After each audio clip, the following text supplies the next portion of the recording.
Welcome to another episode of Sisters in Conversation. I'm your host, Debelo Motane. I'm an attorney by profession and the founder of a platform called Sister in Law, which is a platform dedicated to empowering women through legal education. On today's episode, I'm joined by Ms. Zola Mbatha. Zola Mbatha is a fiduciary specialist and the founder of Legacy Yezibaya. Zola, welcome to the show. Thank you. It's so lovely to be here. I've been watching it everywhere on plenty platforms. Good. I love being here. Good. This is actually the perfect time to remind people to continue watching on every platform. What are they? And to subscribe. Exactly. YouTube, subscribe. Apple Podcasts, Google Podcasts, Spotify, subscribe. Perfect. Like and share. Thank you. Okay, thank you so much for that clarity. I just thought, let me just take the opportunity. Yes. Great. Zola, yes. So thank you so much for honoring my invitation. Anytime, sis. I know it was at short notice. It was. But look, we are here now. As cheeky. Anytime, sis. Yeah, I mean, I love it. I love that you invited me and I love being here. Thank you. I love know the work some you people. do. Thank you so much. I know some people are already familiar with you, having been on this pod or platform rather, as a speaker at our previous workshop. Yes. So I know you have invaluable insights to share with us. But before we get into Zola as a professional, can you tell us a little bit about yourself, your upbringing? Where did you grow up? Do you have siblings? Oh, okay. That's nice. I think in all the bit, times I've been sitting talking. So we can be relatable Let's and get relate personal. to you. Yes. Perfect. No worries. So yeah, I'm from Umlazi, and I say it with so much pride because obviously the Black history, you need to identify and find things that you're proud of in a space and time where Black people didn't have a lot to be proud of. So we as a community of Black people identified Soweto, Umlazi, the main amalogishi around the country, and we identify and we're proud to identify with it. So and as a result, I'm very happy to say that I'm a girl from Umlazi. I grew up, I was raised by my grandmother there. And then I moved to Johannesburg to stay with my parents. And after that, I obviously became a Jozi girl. When you moved to Jozi, where about in Jozi were you? In the West Rand. I've literally been based in the West Rand my whole life. I went to primary school at a school called Princess Primary. In the West Rand, I went to a high school called Princess High. Oh. So I didn't expand. Are both schools still around? They definitely are. Okay. And then I went to University of Johannesburg for my LLB. And then went back to the West Rand. And then I went back to Rudeport to do my articles. Okay. I really have. Yeah, you were not exaggerating. Okay. And so, however, when I actually got into the whole my career path, I then expanded. I used it to expand, which is why you'll find me at platforms such as Sister-in-Law, Lady Justice Workshop. It'll take you to Johannesburg. It'll take you to Polokwane. Yes! I understand. And I was, but before I go into my profession, let me just finish telling you about my personal journey. But so, yeah, that's how I qualified to become an attorney myself. And then after that, I've done a lot of work in Soweto. So I intentionally, in the space that I'm in now, go around as much as I can around the country to make up for all the time I spent in Rudeport. I'm also okay with that. But do you have though. any memory of the time spent in Umlazi with your gran? Is there a Definitely. fond memory that you can share with us? Oh, definitely. My grandmother was special. Listen, my grandmother was married to a Swati man. Kwankosi is my grandfather. And yes, she was very, very, she wasn't holding back on the swearing. And it's what we love it. When we miss her the most, we just... herself. She really did. However, yeah. When she was happy, when she was mad, when she was sad, there was always a swear word. Whenever we sit down and talk about her as cousins, you'll That's find what the you swear remember. the most. It is the craziest thing. Those grannies that express themselves, I know them. Very strict, very beautiful woman, very loving. And listen, from her womb came out a lot of magical human beings, Sure, and I think it almost seems as if it's in the olden ways or days where people talk about how proud they are that their children are now doctors and lawyers. And so as a result, because it used to be done so much, it seems as if we shouldn't do that anymore. And I don't approve of that. We really should be able to be proud of what we've achieved as a Black always family. celebrate. Precisely. So Always. from my grandmother came 5 daughters, and from those 5 daughters came a variety of professionals. My cousins are medical doctors. My little sister is OGYN. My brother plays rugby professionally. He's played for the Springboks. He's currently looking to go either into Spain or France, depending on the clubs. Both clubs have invited him from both countries. And my one cousin is an engineer, mining engineer. My grandmother really was matriarch, and she birthed magic human beings. And so I'm proud to be from that family. Wonderful, wonderful.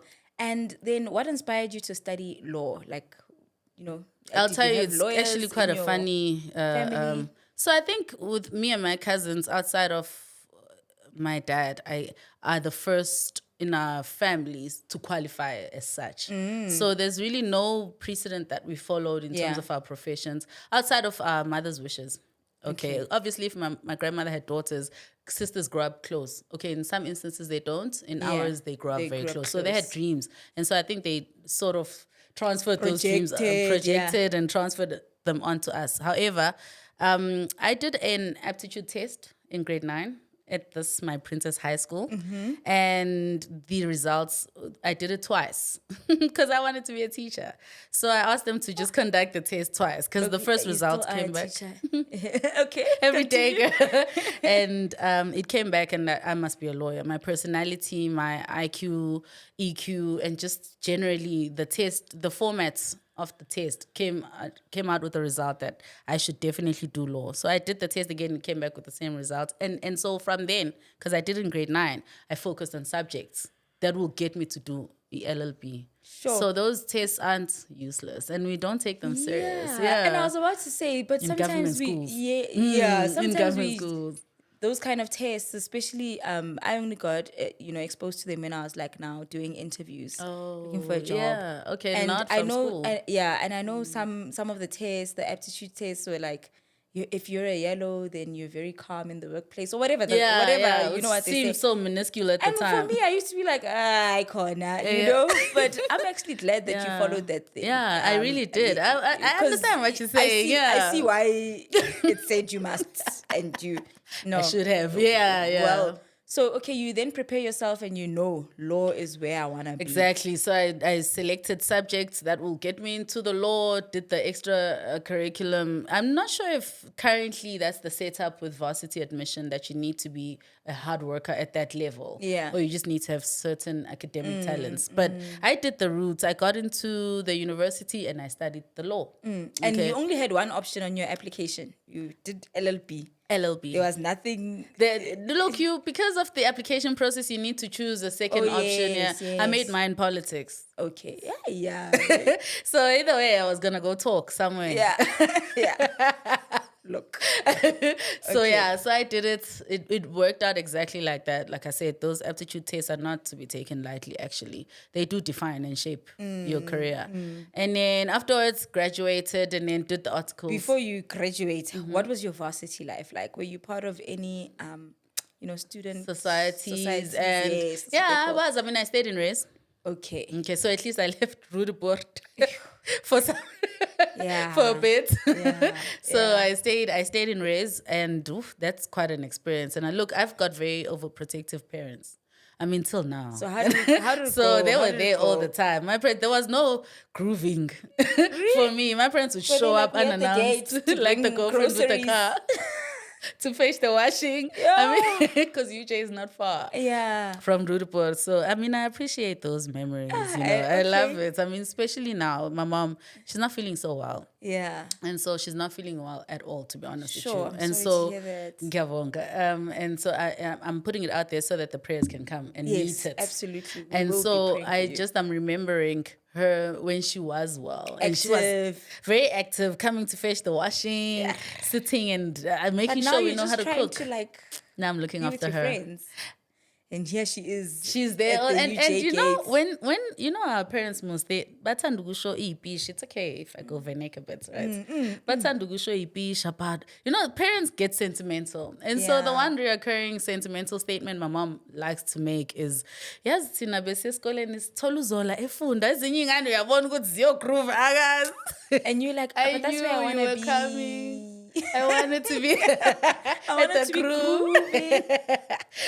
no, Look, she helped you. She did. She help really you. did.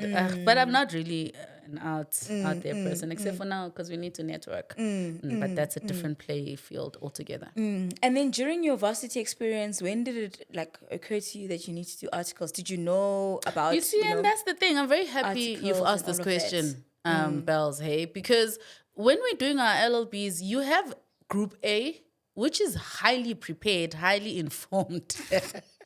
So that was not me. And then, no, I do not fall part of Group A. And you know, Group A, predominantly, the lecturers are giving them heads up. I don't know. Then I mean, I guess it's the whole... let me not give it a term. But yeah, there's Group A. And then there's Group B that's just focused on passing. And finalizing the qualification. It took a lot to get there. Yeah, to get to final year, let alone finishing. We're talking about law of evidence. Jurisprudence. Let me not take you there. Trauma. Dealing. No, Ooh, for me, law it was of dealings. definitely law of evidence and jurisprudence. Yeah. International law. Yeah. Intellectual property was actually quite That was great. fun. It was, it gave us a breather. International law, I don't have memory. Was it lectured by a man? It was. Okay. It was. A little bit of memory. It was. Yeah. No, so I don't know. But I think it was an elective subject. So you might not have elected it. I recall something about it though. Or I think I did It's one text. of those 6 months in the whole grand scheme of years of quality. Yeah. Okay. So yeah. So my parents definitely played a very inspiring role for me. And you know what? You appreciate strict and overprotective parents when you are a parent yourself. Absolutely. You understand it. You also appreciate because you get to the level where you can become a parent and a qualified person because of their demeanor. So it's okay. It's okay to be that way. It's fine. In fact, yeah. So you were Group B. I was Group B, sis. And yes. Then, so when did you then find out? Like, yeah. So we then finished. We now have our qualifications. Okay, we've graduated. We've gotten the photos. It was as if that is it. Stood it was by the fountain. 4 it was years nice. for the photos. Yeah. For the you know the fountain. Yeah. You watch them as you pass. And so now I'm sitting with this qualification and I'm thinking, okay, am I now a lawyer? Am I what is it to be a lawyer actually now that I think about it? And so that's when you find out then, because you're looking for yourself. Angit, there's Group A that is informed and knows exactly to apply in 3rd year for articles, so that by the time they're taking photos at graduation day, they have a job waiting for them. They know on Monday. Oh. Yeah, they're going. Hey. You on Monday as Group B. You're Where am I going now? I've got this LLB, and then where do I go? So you're now looking for articles late. Okay, first, if you're looking for articles after you've graduated, you're already late. You're also not going to get at the now you're getting not the firms precisely. Absolutely. Exactly. So I ended up, I looked, and then I found the firm in Rudeport. Were you doing like a Google search, yellow pages, like were you like cold calling? Basics. Yeah, cold calling. Exactly. Looking for a job. Giving calls, exactly. Sure. I need articles. I want articles. Yeah. I definitely want to be an attorney. What does it take to be an attorney? This is something you definitely are supposed to know before you do your LLB. I remember for me at some point I was in a taxi, and any firm that I would like, the taxi would drive past, I'd quickly take down the name and so that when I get home I can like compile a list. And back then there was no Wi-Fi at home, so obviously you have to wait for the next day to go to internet cafe. And then now you're looking up the company, you want to find their email address. You're calling, you're going there. Internet cafe. Next thing, your 15 rand is done, 30 minutes gone. is Yeah. up. No, and we there's struggled, no man. positive. these young ones, they don't know. Hey, They don't know. Mom, the Wi-Fi is down. Yo. Yeah, they'll never know. No, is that what they are? Hey. They don't know. I mean, now we have social media. We ourselves are, we're documenting our journey, pals. Even this, is someone's going to listen to this while they're doing first or second year of their LLB and think, there's articles and I need to have applied by third year. There was none of that in our time. But we're not complaining against it. It's made us strong. We're talking about it though, so that you know. It made us so strong that too tough. that we actually withstood the toxic environments, Toxic work environments are a topic we honestly just come from a little bit of the generation where we like the balance between endurance of our parents' generation and this crossover into You're very right. Yeah, so we understand endurance, but we also understand to prioritize our mental health or our well-being. So we just value and our values. Yes. But also this younger generation is doing a lot of work in teaching us that prioritizing really yourself thing. I'm telling you. Because they really are. Today they don't we're not you toxic don't. boss. No ways you I'm do out. not. It's two things I want to say just from what you've just said now. The first one is I had a life coach once said, there's a very huge difference between tenacity and resilience. Okay? So with resilience, you it's obviously a term we all are using. Stand firm, be strong, get through it. Okay? Whereas with tenacity, it's the same concept, but from a classier perspective. Okay, so for example, if you take a diamond, right? Before it becomes a diamond, it's a rock. Okay? So the purpose of converting the rock into a diamond means at the end there's going to be value to it. Yes. There's a reason the rock needs to withstand the heat and the pressure. There is a reason. Whereas if you take a guard dog, for example, and you make it go through, it's like it was a silly old joke when they said this person came into a shop and then started swinging his dog around, and the shop owner asked, "So why are you swinging your dog around?" And he's like, "I'm trying to see around the shop," because it was a blind person, right? And it's like, that's such a silly joke. But the point he was making with that silly joke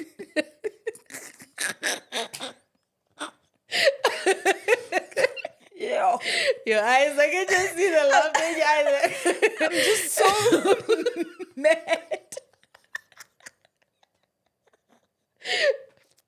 I did say before we started, we're going to be laughing too much today. That was horrible.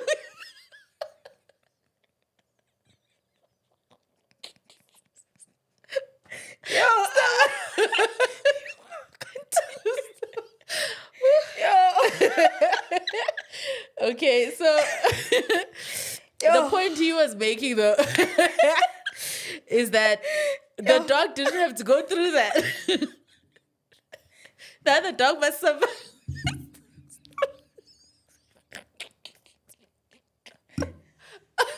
Stop laughing.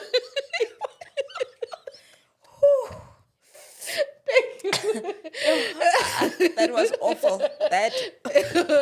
So the point he was making is really the dog didn't, even if it's in a joke, the dog did not need to go through that. And so to bring it back to the point you were making, because of our 80s, late 80s, early 90s, which is our generation, when we go into these work environments, we really do tolerate things that your late 90s and early 20s are not tolerating.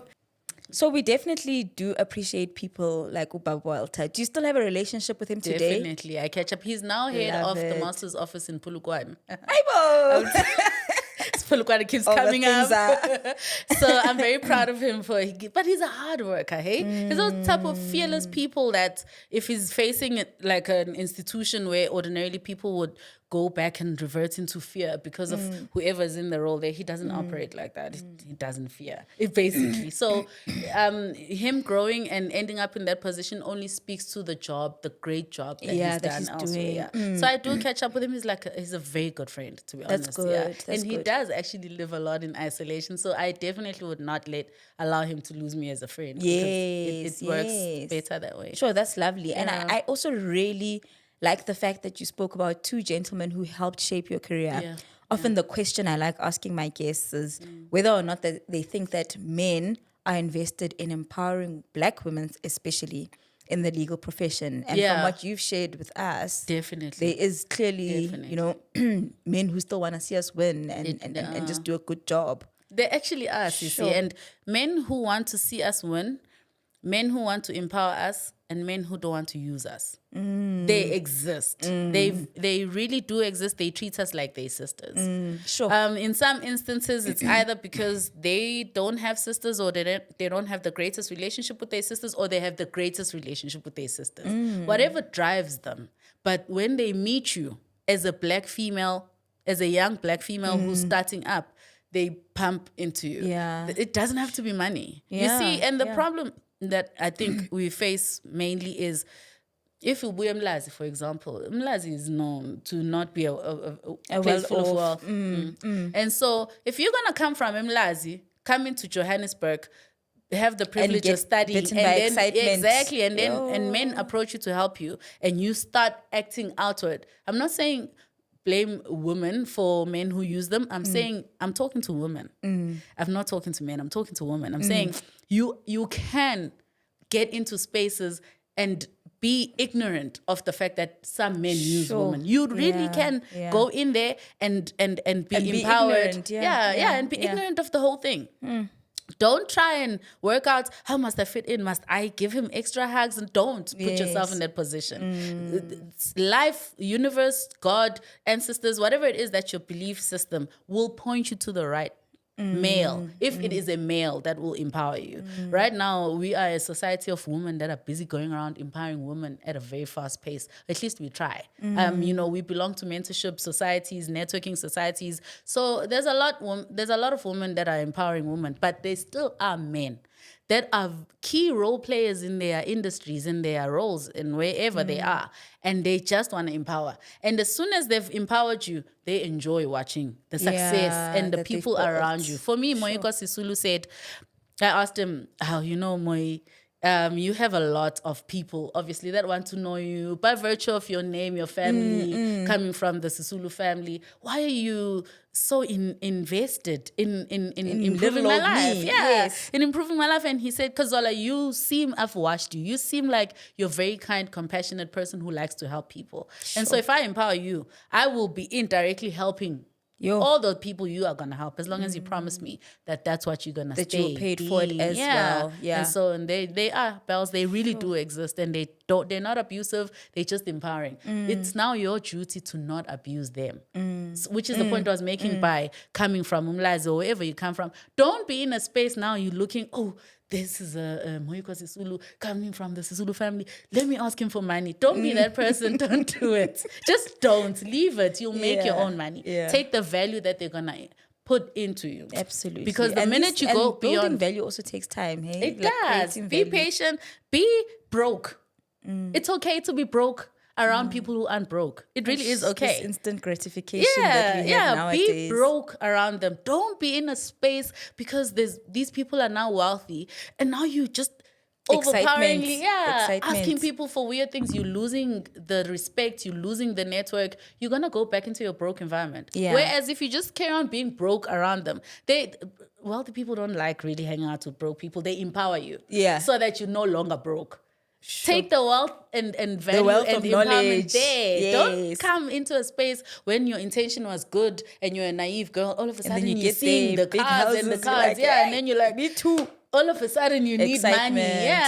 So now you're going to completely change the dynamic of what they had come into your life for. And then it's going to start being a money transaction. And then it's going to start being a money transaction. And then you're selling your soul. Is that what you want? Yes. And then you're going to go around saying, these people use you for money, but you were offering things so you can get the money because you wanted the money immediately. Just calm down. Be broke around unbroke people. It's okay. I love that. I also want to touch on the fact that, you know, your previous boss, and now I forgot the name of the firm, that she didn't gatekeep. You know, she literally said, you can build this department. Yes. Ordinarily, she could have been like, I don't want Zola to like come in here and then try to, you know, take over the firm or whatever the case would have been. And when she also saw you excelling at that role that she had assigned to you, she didn't want to like gatekeep and be like, yo, Zola, now you know too much. Yes. Be on your way out type thing. No, she really didn't. Because And, we also do yeah. get women who unfortunately do like to gatekeep these kind of spaces, We you know, really do. and believe that they're the only ones who should be occupying. there, yeah. No, why can I see my friend rather to come and do this deceased estate stuff? Why must I take a chance on this young girl? So I like that. I like it too. But unfortunately, it just goes back to the demographic, the racial demographic. I mean, it was an English white lady, you know, and whereas I went on to work elsewhere and where I met an Afrikaans white lady, the experience was entirely opposite. The experience was actually brutal. It was toxic work environment. You know, the things that apparently we're not supposed to be talking about, so we can always promote positivity, but we must be able to talk about all of that stuff so that someone else doesn't These walk through it. platforms are exactly for that, so that people don't go into these spaces being naive about the expectations or oblivious to what actually really goes on in practice in society. And they do, yeah. But just to go back to the point about the lady, she really did empower me intentionally and in some ways unintentionally. Because if you're gonna send a young person figure out the department, sometimes you want them to fail. Yeah, there's a piece where like, even if she fails, it's fine. It's only 2 files. Yeah. Meanwhile, by the time I left, it was an entire department with 100 files or so, which she's now carried on with someone else. Yeah. And just also because I appreciated the chance she gave me, now I run my own entity, right? And so I don't do conveyancing. Right. And so all my conveyancing work I sent to her. Right. Because I saw how hard she works, because there was no bridge that was broken when I left. And because of what she did for me as an opportunity. And now I'm servicing high net worth clients. So that are not in Rudeport. Yeah, that are not in Rudeport. Yeah, so I'll be bringing a Santon Midrand property in a firm that would ordinarily deal with properties in Rudeport. You know what I mean? I love that. And then that's because of exactly what you're talking about. Yes. Exactly, because she gave me on you. Exactly. Exactly. So tell us a little bit more about Legacy Yezibaya and the kind of work that you do. You know, earlier when we were speaking offline, you were like, I was like, is it Yezibaya? And you're like, Yezibaya. I'll explain. Explain now. Here it is. The name, how you came about that name, and the kind of work that you do, and what's the most exciting thing that you've done under Legacy Yezibaya? Oh, that's a nice one. Yeah. Okay, so I was working for a bank, right? And so that's where I met my key business mentor, which I keep referring to Moy, right? And so we met there. I was working on one of his matters, right? And so he saw the work, how hard I work, the results, the value I brought in a lot of transactions we did, you know. And so he then said to me, I see you, and I want to do for you what my dad did for me before my dad passed. My dad said to me, my son, you can go into business, I'll field you. Okay. Ordinarily, young black people don't have that privilege. You go into business, you fall. I will field you, especially because I know that this is him now. I know that you're looking after, I'm looking my mom, my family, my parents. Actually, I talk a lot about my mom because of how unwell she is, but I am still blessed with both my parents. Okay. And then my little siblings. And my kids, because I'm a mom also of 2 boys. And so he then said, obviously someone who's working for that kind of family cannot take chances. Yeah, you can't take a big risk. You need to be an employee. And that's why you find the toxic environment, because they know your history. They're not asking for the sake of empowering you or giving you a bigger salary. They just want things to hold you down to the work environment. So I can't resign because my mom's mate. You know what I mean? So he then took me from that spot and he said, I want to do for you what my dad did for me. I will field you. Okay, I have an office park. You can come get an office into my space. I will mentor you. I'll expose you to people that I have access to. Okay? And that was obviously an once in a lifetime kind of opportunity. And so by the grace of God and the belief in my ancestors and my journey, I took it. Okay? And he unfortunately passed away 4 months after that, Pals. We only sat 4 months together and then he got COVID. And passed away, and I was left in his office alone. That was a very brutal time of my life. Yay! That was nice. I'm telling you that. So what happened? Because now the risk happened that he wanted to save me from. Oh my goodness! Because it happened now. Yeah, so I don't have the bank that I've left now. He's now gone. I'm just starting And you're off. in his office. Yeah, I'm sitting here in his office space and he's people gone. are coming and they're like, and then when? So Yo. in that space, in that 4 months that I was blessed, I will take that 4 months anytime. But I'll tell you that afterwards was very it was horrible. It was very horrible. So what kept you going? So just the appreciation of actually having stayed with him for 4 months in his office space. Number one. Number two, before he got the COVID, he actually gave me a large income. Like for Not you to large, take care but- of your overheads, basically. So I was able. So I had an income for 3 months, basically. After his death. After he passed away. So he did that. He took care of me before he passed away without even knowing. Without even knowing. But it was the day he told me he has COVID that he made that payment. So I'm thinking, a part of him thought, oh, I have COVID. I took this girl from her job. If something happens to me, And and she needs to something be happens to sorted. him. Yo. And so now I had to decide. Because Pela, I've left. Do I now go back to being an employee or do I carry on? Yeah. And it was after actually when he got in the COVID coma. It was when he was in a COVID coma that I registered the Legacy Yezibaya. Him and I had spoken about it. He had said, I wanted to call it something about Shanduganda Bezita, my Isagazelo, Sagambata. Okay. And then he was like, that's great. But definitely have Shanduganda Bezita as your personal company because it's got your name. You want to create a business you can one day sell. Should you wish to not be an entrepreneur anymore, or you get headhunted at a very large income? Yes. So you want to be able to sell it, and if you sell a business with your personal name and You're gonna someone be too does, attached. you're gonna have a high attachment to it, but also you're gonna have a reputational risk. Because if someone does not operate at the ethical level that you operate, and now they've got an entity with your name, they can do whatever nonsense they want, and then you are always associated with their behavior. That negativity. So look at something, because you're very cultural, Zola. This is what he says. Look at something that's got to do with Isbaya. And I had thought of it with my mom the day before. If I start an entity, I'd like the word Isibaya to be in it. Yeah. And so when he said it that day, I was like, okay, no, this is it. My company is going to have Isibaya incorporated in it. So Isibaya is a Zulu word for the kraal, basically, which is where African capital wealth is kept in Isbayan, because that's where your livestock is, Angit, which is what the highest value in bartering when you trade. And so So I've got the word Isbaya, and then now I'm a fiduciary practitioner. So there has to be something that's got to do with the legacy that's going to be passed on here. And so that's where the name comes from. Legacy Yezibaya, because I'm catering to Ibaya of all these families. I love eating. I'm telling you, I told you I was going to tell you. Okay. Yeah, so that's where Legacy Yezibaya is. I mean, I came up with the name, but Moikwa definitely inspired it. My mother also, and so that's how the name came about.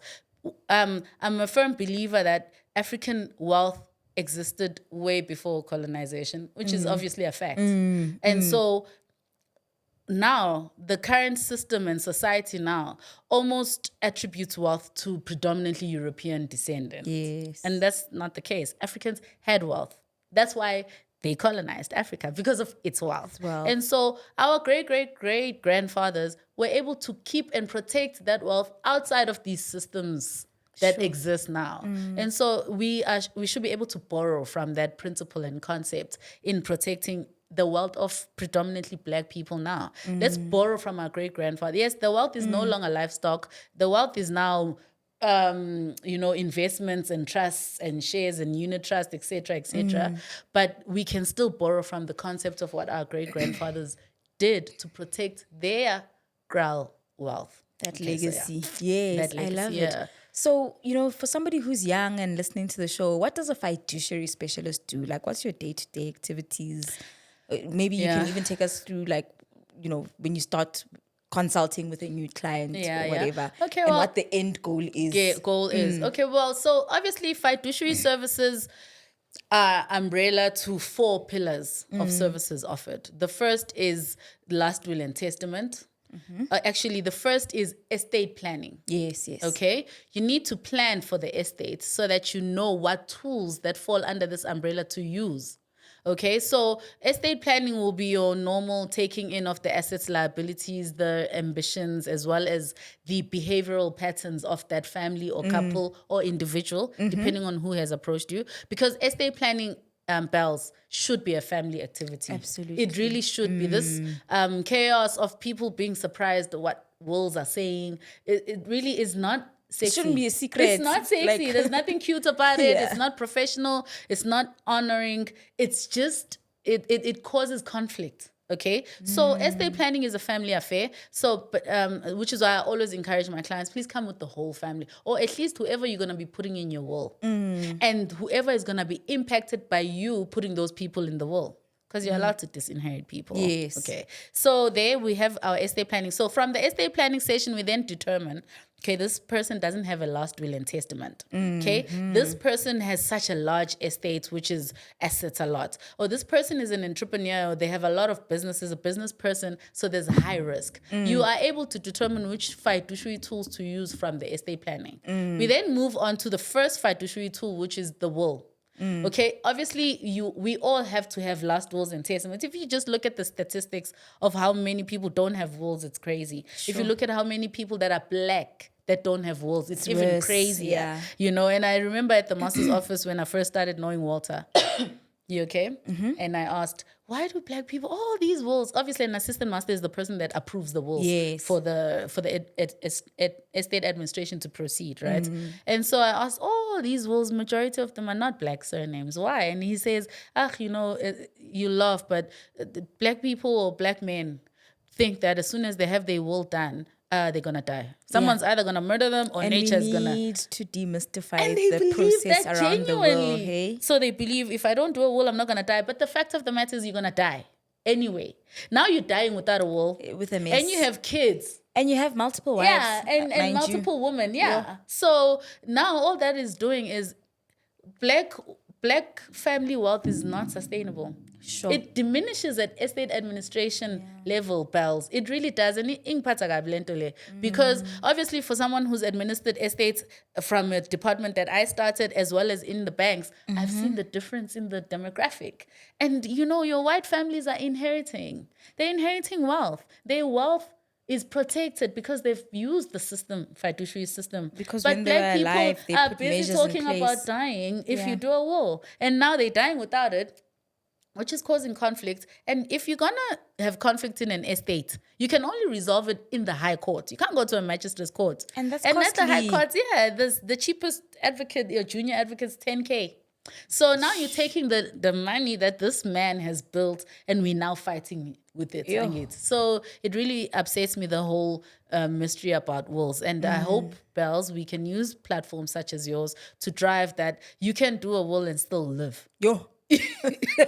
And still carry on living. You can. You really can. I mean, back in the day when I was also doing deceased estates, there was a will that was dated 1996. I'm like, they didn't even amend it or change it. Yes, but you just like, but it just Review goes to it. show that you do You your can will do a in will and 1996 and live until 2018. Basically. Exactly. You know? So no, it's not right that that's the belief. To such an extent that it's something that's made fun of at the master's office. Kushukuthi it's a real belief in the con. it's a problem. Get pandemic into that we are dying without wills.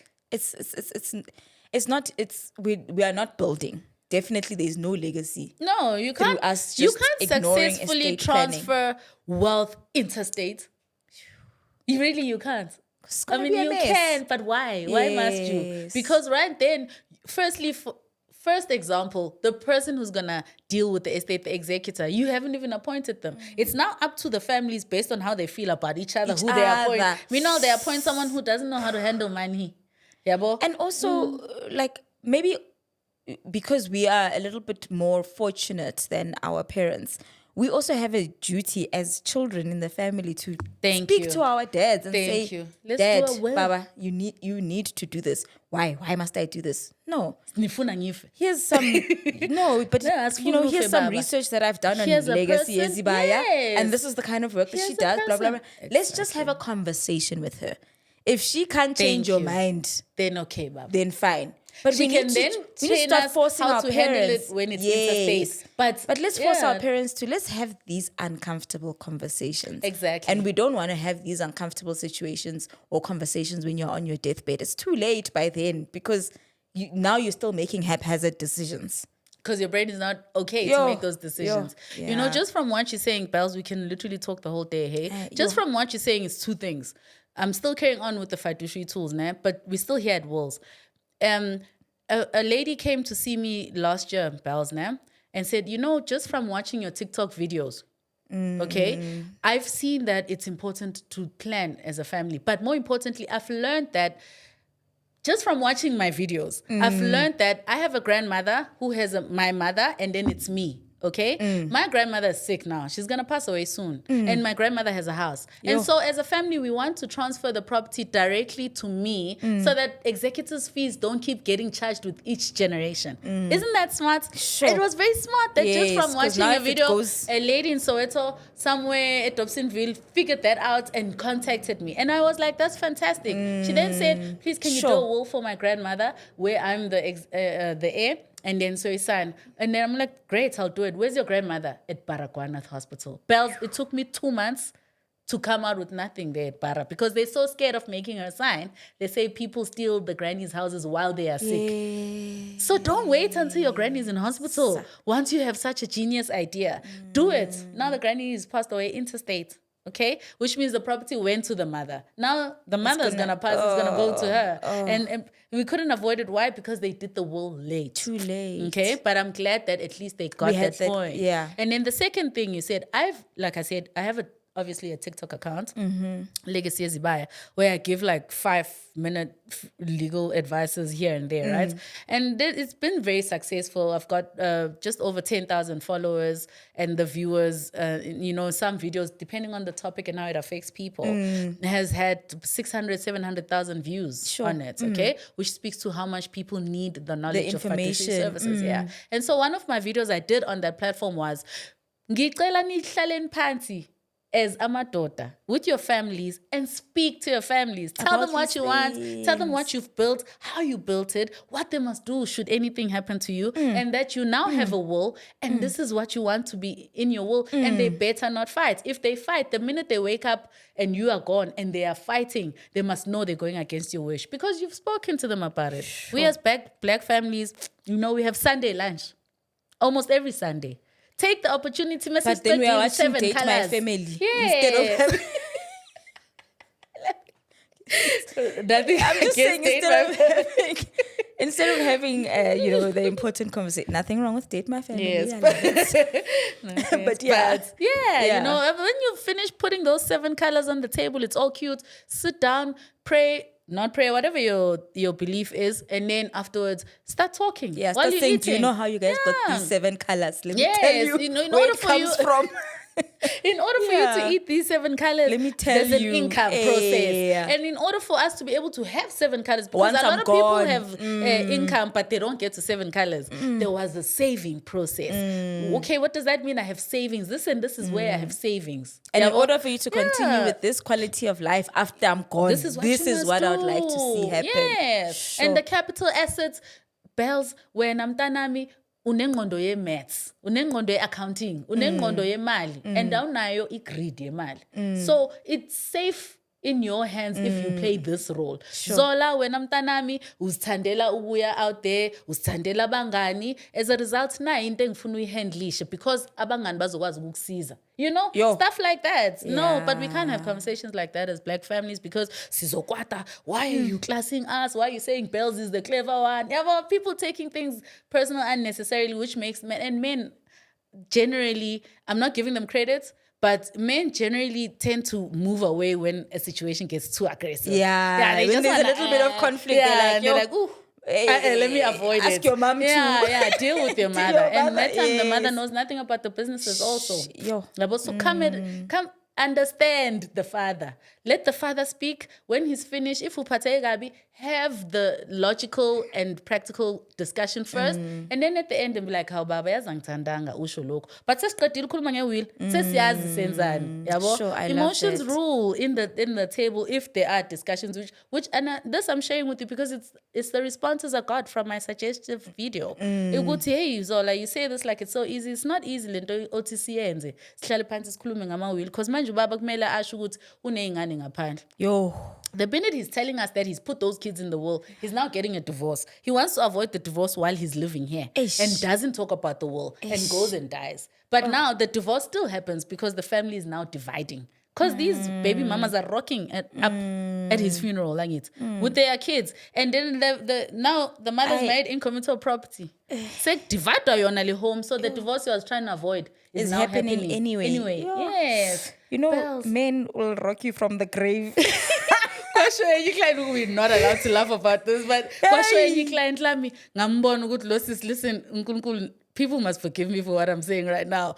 But I'm like, I obviously see stressed clients because someone has died for them to end up being here. Yabo? Right? So I'm used to seeing stressed clients, but Sisi is looking extra stressed. I'm like, Sisi, things are falling apart. Don't worry, I've got you. Legally, I've got you. When I just deal with the emotional damage. And she's like, sis, the emotional damage is so vast. It's too much. Because ngihlele emngcwabeni womnyeni wami ngisathi ngiphethwe shock baqhamuka baby mama kuqhamuka ingane ezu-11 and we only have one child together. Yangizwa bells ngithini. 11 kids showed up at this man's funeral. Men she don't only care has them. one child with him. So now they're going to divide this 1 million rand property. Each child's portion is high. About 12 manje. You know what I mean? So there's nothing. Yeah, there's 12 kids, man. All of a sudden, that must share in this child's portion. So Plus her the child wife herself. Plus the wife, yeah. 13. Plus you don't know what maintenance claim the baby mamas are going to Bena. rock up with because he's been paying them on the side. Dang it. They have proof. Hey, So, men don't care. Shit. yeah. Man. Sam. Or maybe they care, but just for themselves, clearly. But you know, and okay, sesiyahlela manje because we ladies, you know. Sesiyahlela. Into engicikayo when men do this, men that do what this man did, ne? Bamagwala. They brave They don't when know they how to screwing stand things up up. for Yeah. their mess. Yes, and I've run into some very strong men who have done this, have kids everywhere, but listen, they were coming to me because they needed a trust to cater for all these For this kids. mess. So that when he dies, his wife because they already have an inheritance that he set up on the side. He came to me to do a trust for the ones he has on the side, to do a trust for the ones he has with his wife. On the inside. Yabo? And he's dividing it as if he has passed away now while he's living. So when he passes away, it's just the hurt. How but ayikho ne hurt of emotional damage as well as financial damage. Ayikho. He has made sure, and I commend the man that did that. I don't approve of him having. I was going to say, why am I still sick from this story? Because when Mqigwe eat the kids on the side, no, because people will. I can see the bells in life. We have the duty of how we react to people. We can in no way, shape, or form control how people behave. But now we can only react or control how we react. Yeah. So the man will have kids outside. It's him. He has accepted that that's how he operates. But at least when he passes away, his wife won't run into a baby mama ozomenzeli drama because there's a trust manager for the baby mamas on the side. Yabo? So yeah. Okay, you can plan. In our very limited time now, let's quickly go through the last 2 points, and then you'll have literally 2 minutes to tell me about the most exciting thing you've done under Legacy Yezibaya. Okay, so obviously we had said it's estate planning, last will and testament. It is the trust, and then it's the estate administration process once a person has passed away, deceased estate administration. So that's what fiduciary specialist does. They need to holistically handle all these 4 pillars of fiduciary services. You cannot come and be special and excel at trust only. Or you can't excel at will only or estate administration only. Now you're busy administering estates, you didn't advise your clients to do wills. You need to be holistic to be a fiduciary specialist.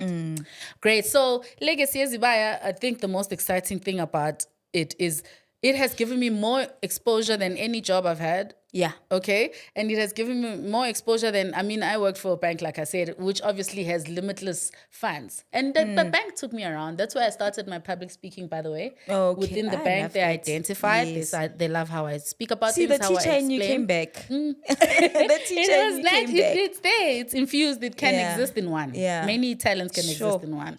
And so then they said, Zola, please do a guardian workshop. Okay? Where you teach abogogo ukuthi why ama inheritance abantwana end up at a guardian fund as opposed to going directly to them.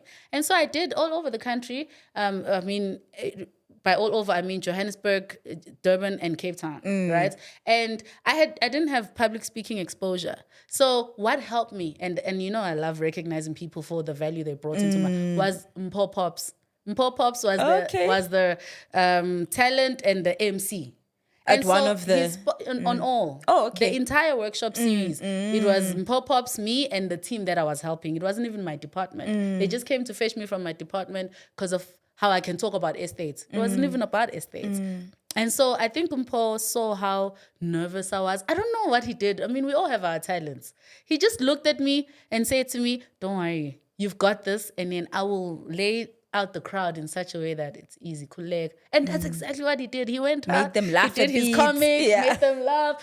All charisma and intelligent. He's very intelligent. And then he was like, I'm going to bring in Zola Mbatha. But he checked me first to see, and I was like, he made it so awesome. Sure. And then he cracked, he did the joke, Zola, I'm going to bring in Zola Mbatha. And then I just have one question, are you related to Nomza Mbatha? And I was like, and I was no, but, with the booty, you can see the family. So, and after that, I stood up and I you just were relaxed. spoke. I love for that. I love that. You see, there's been a consistent thread of men empowering you in your life and just opening the door for you and making now the it's my partner slightly clearer. Bells, I'm telling you. We have a few seconds left. That man, my partner, because I've ventured into the compliance space. Right? Because of the business people whose estates I was administering, I found that I have a like for compliance. Their businesses were not compliant, and so I fixed their businesses after they've passed away. And as a result, I'm now practicing business compliance as well as fiduciary. And my partner, though, as a software developer for a bank, has obviously got experience on how the business compliance affects his building of apps. Because my biggest client now is a fintech. And so before a meeting, my partner will have a meeting with me, young user Bells, he will sit me down, he'll tell me this and this is, as software engineers, this is what the compliance department wants of us. Is looking for. When I go into my meeting where I'm heading that compliance, I want it from those software developers. So let's give men props where we can. I love that so much, Zola. Yeah, sis. I love that so much. Unfortunately, we've come to the dreaded part of the show where we just... run out of time. We've run out of time, but you did say earlier we can talk all day, for the whole day. Fiduciary services, you and me. You know what? There'll be many more opportunities for us to, work together. I know that for sure. Definitely. Thank you so much for honoring today's invite. No, thank you, sis. Your lessons have been invaluable. You cracked the best joke of my life. Nobody has made me laugh so much on this seat. Thank you so much, Zola. You are a breath of fresh air. And I'll be seeing you soon. I know. Yes, very soon. Thank you so much for inviting me. Mfuna Bells, anytime you need me, I'll be there. Thank you. Mfonele Sisi and I'll be there. Thank you. Don't face a situation that's a bit tricky. You know what I mean? Thank you. And I'm here. And I know that the same applies with you. So I really appreciate being in the same environment and space and networking circles with you. Thank you so much, Zola. Next time, please connect me with your cousin Nomza Mbatha. Nomza, I'm coming. Thank you so much for tuning in at home. Don't forget to subscribe to this very informative and empowering podcast. You can find us on YouTube, on Spotify, on Apple Podcasts, and on all major podcasting platforms. Don't forget to like and share with your friends. Until next time, goodbye. Bye.